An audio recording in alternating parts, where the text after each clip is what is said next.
You know that moment when you realize you've been played? When everything clicks into place and you see the whole chessboard for what it really is? Well, let me tell you about the day I got fired by some kid who thought he knew better than me. The day that changed everything. My name is Garrett Palmer, I'm 48 years old, and I just watched a 25-year-old punk learn the hardest lesson of his privileged life. The conference room looked like corporate purgatory. Beige walls, beige blinds halfway down like they couldn't decide whether to let the light in or keep it out. Those fake leather chairs that squeak every time you move. And right in the middle of it all sat the human embodiment of everything wrong with modern business, Ryan Palmer. Yeah, same last name. The CEO's son. Ryan didn't even stand when I walked in, just sat there in his expensive suit that hung wrong on his skinny frame, tapping a manila folder like he was about to perform the world's most pathetic magic trick. His smirk told me everything I needed to know about how this was going to go. "Garrett," he said, like he'd been practicing saying my name. "Glad you could make it." Brooke from HR sat next to him, clipboard in her trembling hands. Poor woman looked like she hadn't slept in days, probably because she knew she was about to help throw gasoline on a fire. Ryan leaned back, fingers laced behind his head like some hotshot CEO from a Netflix show. "We're streamlining, innovating, evolving. Unfortunately, some legacy structures aren't aligned with our vision going forward." He tapped that folder again. "Your employment is terminated, effective immediately. Also, standard note, but I'll say it myself, do not rehire. Just to keep things clean." I looked at the folder but didn't touch it. Brooke tried to pick up her script, voice thin as paper. "As of today, your employment with the company is officially concluded. You're required to return all company property and refrain from disclosing any proprietary." Ryan cut her off with a wave. "Come on, Brooke, let's not make this clinical. Garrett's a grown-up, he knows how these things go." I finally sat down, slow and measured, opened the folder and started reading, line by line. Not skimming, reading. It seemed to unnerve them, watching me calmly take apart their little bomb while the timer still ticked. Severance, 2 weeks. Stock options, voided. Access, revoked by end of day. Rehire status, blacklisted. There was even a clause about social media conduct, like I was the type to vent on Facebook between cat videos and political rants. I picked up the pen, rolled it between my fingers. "Any questions?" Brooke asked, voice brittle. Ryan answered for me. "No, this comes from the top. Total restructure. Honestly, it's not personal. You've just been outpaced. This company moves fast now. We can't afford to be sentimental." I smiled at that. Not warm, more like the smile you give someone who tells you the sun rises in the west and you decide it's not worth explaining physics. I signed, initialed, flipped pages, signed again. The pen barely made a sound. Ryan blinked. "You're taking this well." Still no words from me. Just a small nod, like agreeing with a waiter about a good choice. He tried again. "Seriously, no hard feelings." My eyes lifted, meeting his for the first time. "You're very proud of yourself, aren't you?" That one sentence deflated the room. Brooke froze. Ryan's smirk faltered just a fraction. "I'm just doing what needs to be done," he said, sharper now. "The board agrees." I stood up. Didn't take the folder. Didn't ask for a copy. My phone buzzed once in my pocket and I ignored it. Just picked up my briefcase and turned toward the door. Behind me, Ryan said something else. Some parting shot about finding my next chapter or all the best. It didn't land. He sounded like a boy playing CEO on Bring Your Kid to Work Day. Brooke opened the door, lips pressed together like she was holding back a secret. I stepped into the hallway and felt every eye watching me leave. Some pitied me.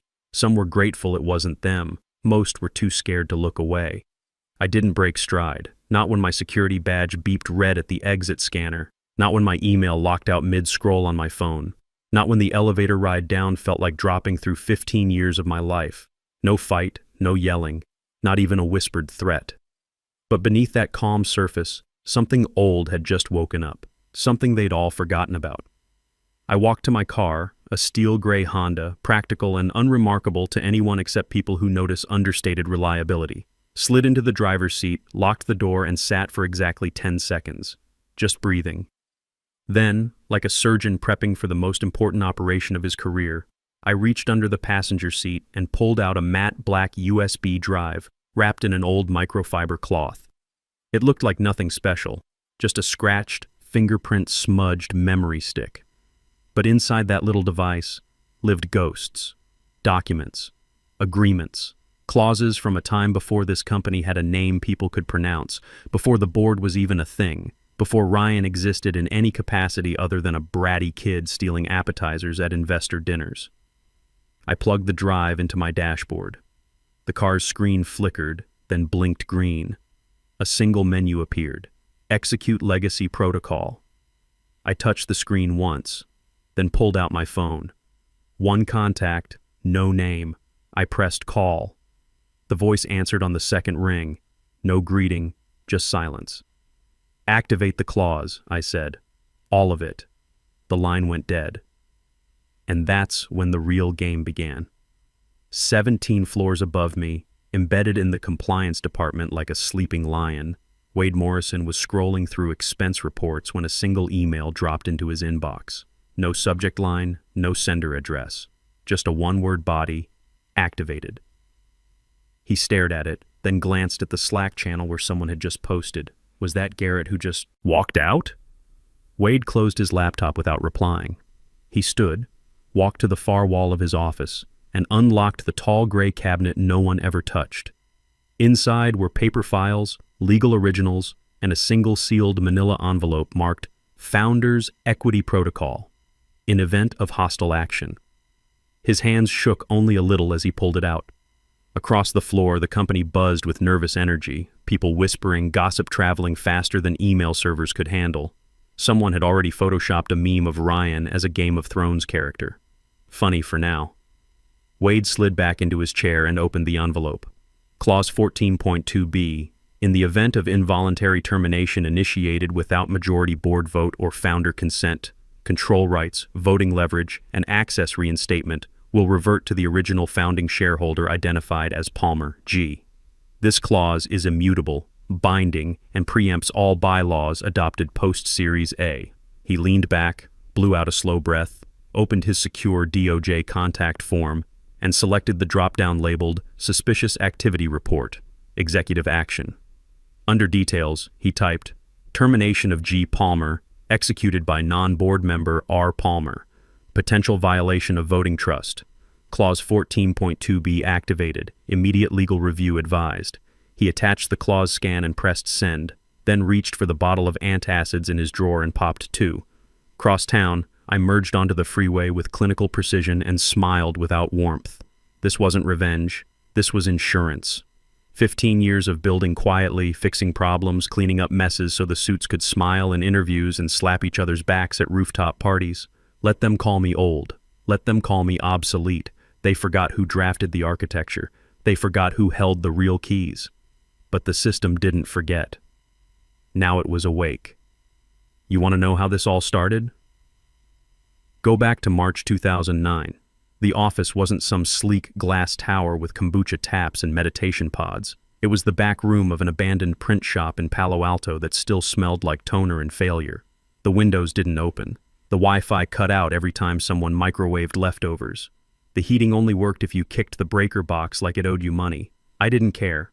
I was 33, sleep-deprived, caffeinated beyond medical safety, and convinced I could build something better than the dead-eyed corporations chewing up workers one non-compete clause at a time. The housing market had just crashed, my consulting business was circling the drain, and I had exactly $3,200 in my checking account. So when Howard Palmer, Ryan's father, the man who would eventually become CEO, pitched me on joining something special, I laughed in his face. But he didn't flinch. Just slid a folder across the wobbly IKEA desk and said, I can't pay much, but I can offer a seat at the table. A real one. I opened it. Founders Agreement. LLC documents. He'd left space for me to fill in my own terms. Smartest thing he ever did. Dumbest, too. I spent 3 days drafting my employment clause. Not with desperation, but with the cold clarity of someone who knew exactly what value looked like and how rarely men recognized it when it wasn't wearing a suit and an ego. I didn't ask for a fancy title, just co-founder. Didn't demand a huge salary. We didn't have one to offer anyway, just 51% of the original Class A shares. But then came the genius part. a clause buried in a section titled Operational Authority and Founding Equity Rights. On paper, it looked like boilerplate legalese, but the wording was surgical.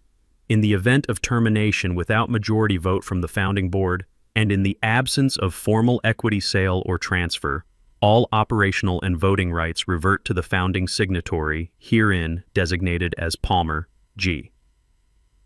I brought it to Howard and watched him squint at it like it was written in ancient Greek. We were sitting in a Starbucks because the print shop's heat was broken again. "What's this mean exactly?" he asked, tapping the line with a chewed-up pen. I sipped my coffee. "It means if you try to screw me later without doing it properly, I get the keys to the kingdom back." He laughed. "Like a safety net?" "No," I said, locking eyes with him. "Like a dead man's switch." He shrugged and signed. Back then, he needed me more than I needed him. I had the technical background, the operations experience, the ability to actually build something that worked.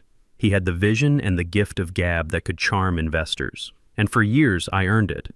I built the compliance structure that saved us during the Series B audit in 2011. I patched the HR disaster after Howard's messy second divorce spilled into the office in 2013. I rewrote every operations manual after the data breach we swore never happened in 2016. I held that company together with spreadsheets, all-nighters, and problem-solving skills that no one ever saw, because I made it look easy. When Ryan was still learning how to parallel park, I was negotiating vendor contracts that kept the lights on. When Ryan was pledging his frat in college, I was debugging the payment system that processed our first million in revenue. When Ryan was backpacking through Europe on Daddy's credit card, I was building the infrastructure that would eventually scale to support 200 employees. But slowly, as the company grew and went through funding rounds, the story changed. Howard became the visionary CEO. The new hires became his team. The board became his board. And me? I became operations lead on the org chart and got left out of Slack channels I used to create. No one read the old documents anymore. They just assumed the new bylaws and diluted cap tables had somehow overwritten the past. They figured my equity had been watered down to nothing through all the funding rounds. But equity isn't a feeling. Control doesn't evaporate just because the office gets an espresso machine and standing desks. And I watched it all happen, letting them forget, letting them assume I was content to fade into middle management obscurity. All while I quietly declined every secondary sale, every buyout pitch, every "it's just paperwork" email from the new legal team. Because my clause only worked if my equity stayed above 50%. And it had for exactly 15 years, 2 months, and 17 days. I never sold a single share, not one. That's why I hadn't screamed when Ryan fired me. That's why I hadn't begged or negotiated or made a scene. Because the moment he signed his name on that termination form, without board vote, without founder notification, without any of the protocols I'd quietly embedded like legal landmines throughout our corporate structure, he triggered the clause. And now every executive decision made since that moment was sitting on a foundation built of sand. The beautiful part? He had no idea what was coming.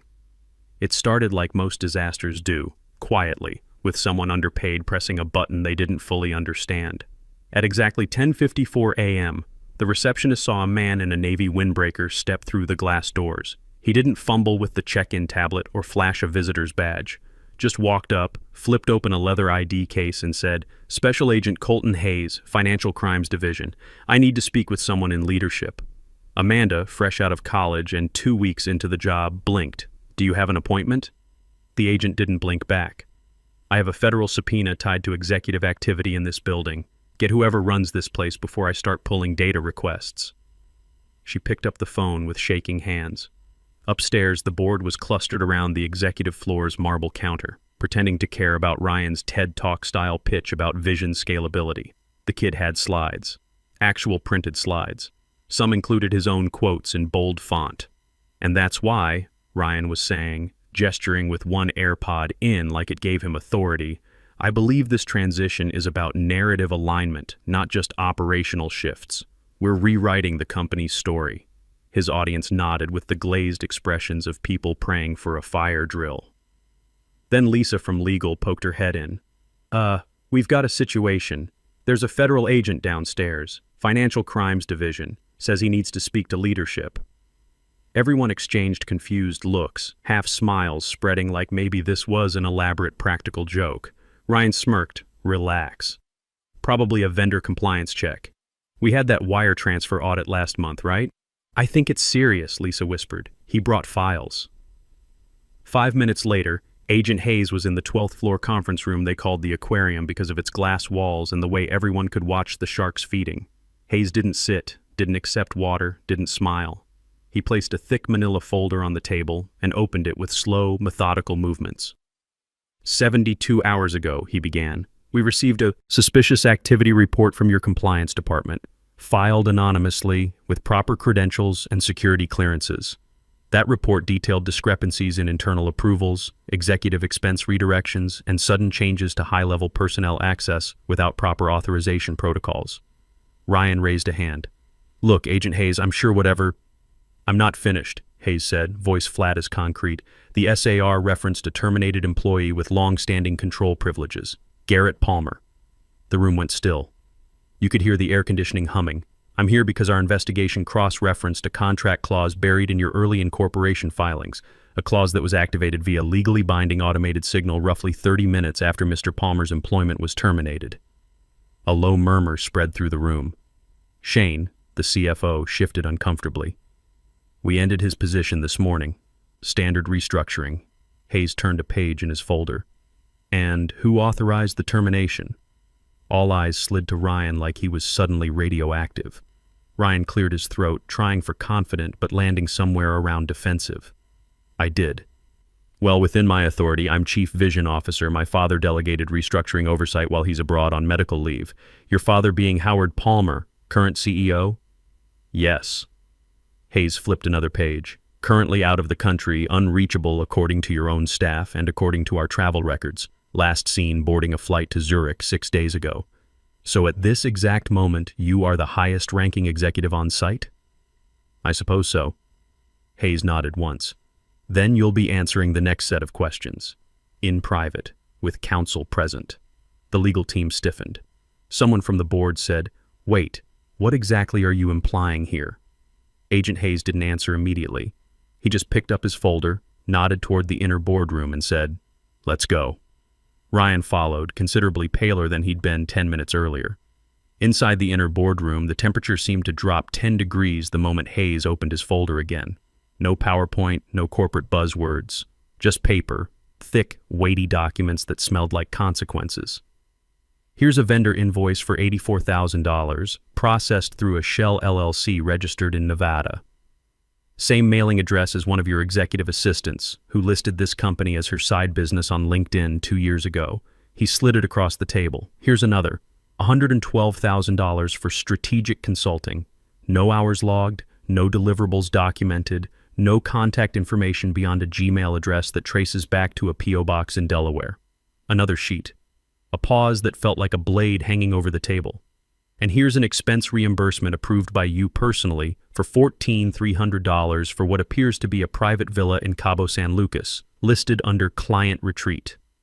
Cross-referencing internal calendars, no clients were present, just you and someone identified as J. Martinez in the booking notes. The room was silent except for the sound of people breathing too carefully. Ryan tried to inject swagger into his voice. Okay, I see what this is. You found some sloppy bookkeeping. We'll tighten up procedures, run it through legal. Problem solved. Hayes didn't blink. Sloppy bookkeeping doesn't usually trigger federal SARs with language like attempted concealment of founder control clause activation and potential securities fraud through unauthorized executive action.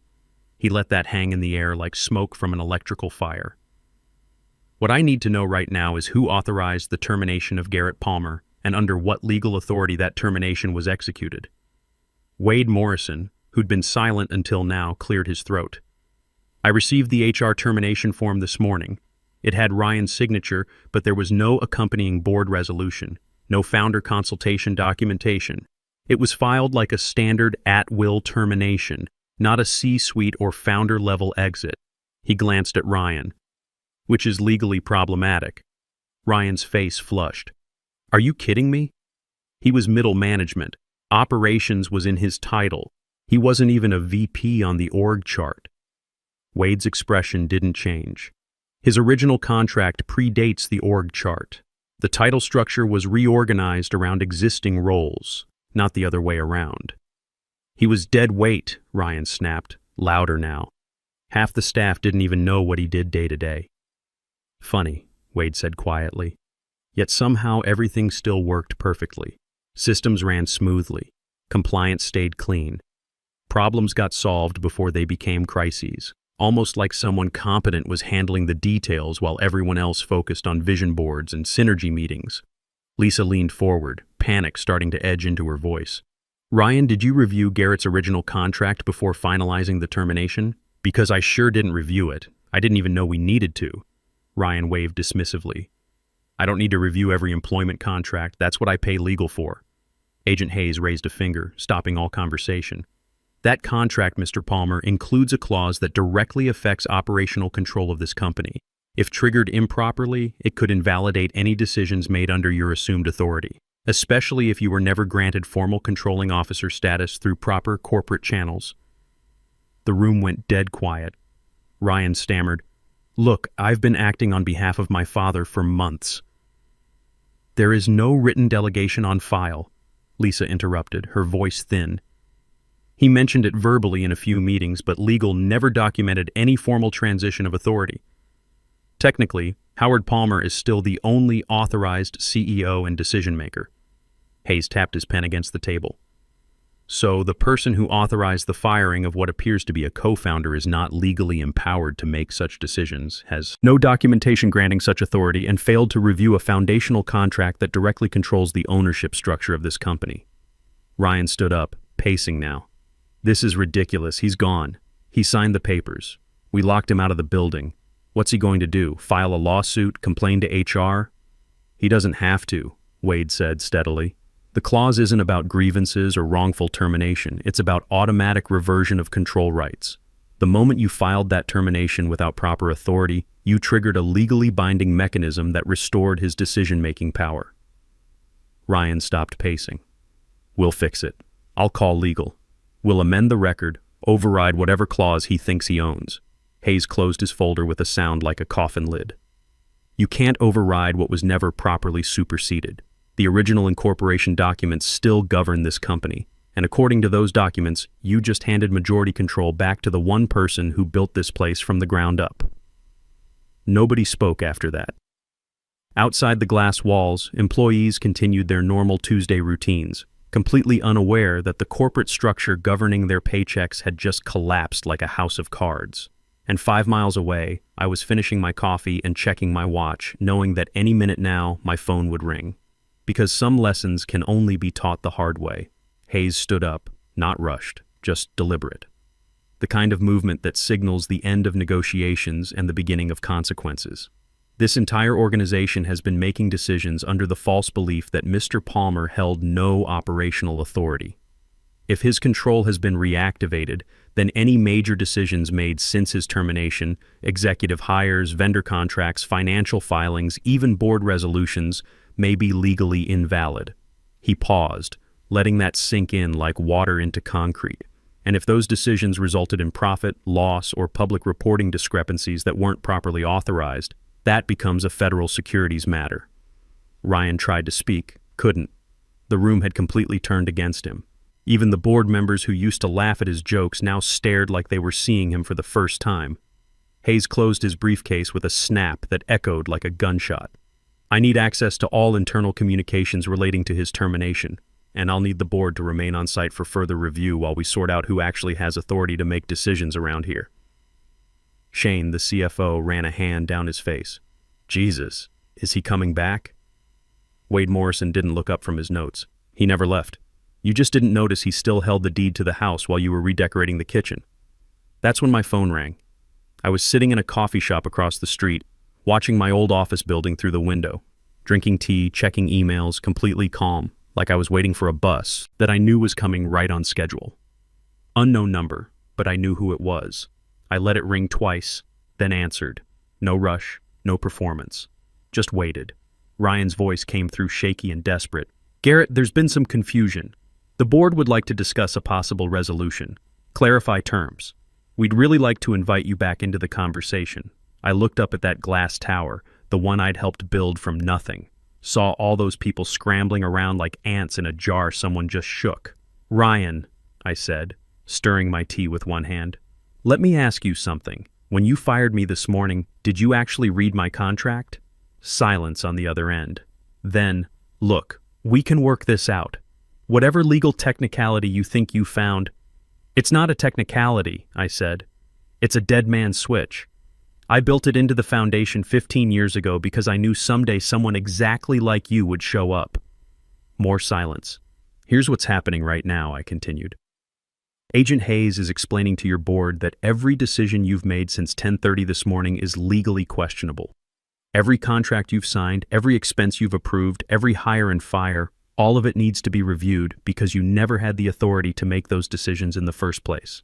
I could hear him breathing hard. This is insane. My father put me in charge. Your father mentioned it in a meeting. That's not the same as legal delegation of authority. And even if it was, he doesn't have the power to override founder control clauses without board approval. We'll fix it, he said, voice cracking now. We'll get Dad back from Switzerland. We'll have the board ratify everything retroactively. I took another sip of tea. Ryan, you're not understanding. The moment you fired me without following proper protocols, you triggered an automatic reversion. I'm not asking for my job back. I already have it. I'm not negotiating for control. I already own it. The line went quiet for almost 30 seconds. When he spoke again, his voice was barely a whisper. What do you want? I want you to remember this moment, I said, because this is what happens when you mistake experience for obsolescence, when you think process and compliance are just paperwork that gets in the way of your vision.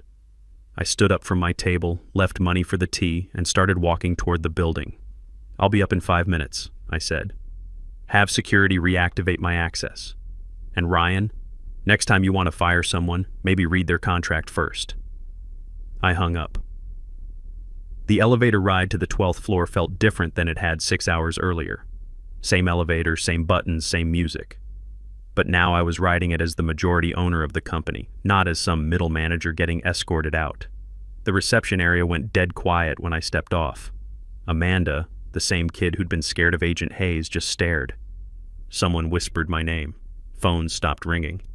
I walked past the cubicles, past the conference rooms where I'd been meetings I'd built the processes for, past the offices of people who thought I was gone forever.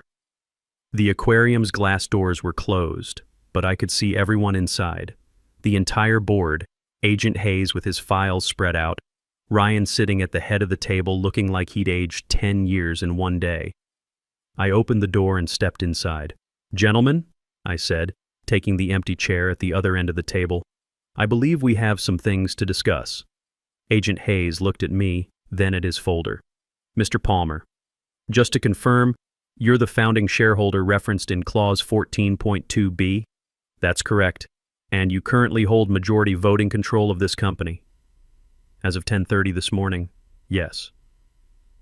Hayes nodded and closed his folder. Then I'll leave you to sort out your internal governance issues. Just remember, any major decisions made today will need to be properly documented and authorized going forward. He gathered his papers and headed for the door, paused and looked back at Ryan. Oh, and Mr. Palmer? The younger Mr. Palmer. Those expense irregularities we discussed? Someone with actual authority will need to address those. Soon. Then he was gone, leaving us alone in the aquarium. I looked around the table. Board members who'd ignored me for years. Executives who'd written me off as legacy overhead. Ryan, who thought firing me was just another Tuesday morning task. So, I said, settling back in my chair, who wants to start by explaining how we got here? And that's how a 48-year-old guy who supposedly didn't matter anymore reminded a whole company who really built the house they were living in. The system never forgets. It just waits for someone stupid enough to wake it up. Some lessons, as they say, can only be taught the hard way, and class was now in session.